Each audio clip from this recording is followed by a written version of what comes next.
ভালোবাসা শুধুমাত্র কোনো নির্দিষ্ট দিনের জন্য নয়, এটি প্রতিটি দিনের প্রতিটি মুহূর্তের এক অপরিহার্য অনুভূতি।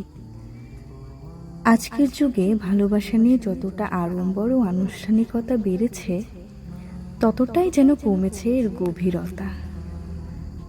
ভালোবাসার প্রকৃত মানে হলো একে অপরকে সম্মান করা, বিশ্বাস রাখা এবং প্রতিটি মুহূর্তকে ভালোবাসায় পূর্ণ করা। ভালোবাসা কেবল বিশেষ দিনে উদযাপন করার বিষয় নয়, বরং প্রতিদিন ছোট ছোট যত্ন, বোঝাপড়া আর অনুভূতির মাধ্যমে এটি সুন্দর হয়ে ওঠে। সত্যিকারের ভালোবাসা কোনো উৎসবের অপেক্ষা করে না, এটি প্রতিটি নিঃশ্বাসে, প্রতিটি স্পর্শে, প্রতিটি অনুভূতিতে জীবন্ত থাকে।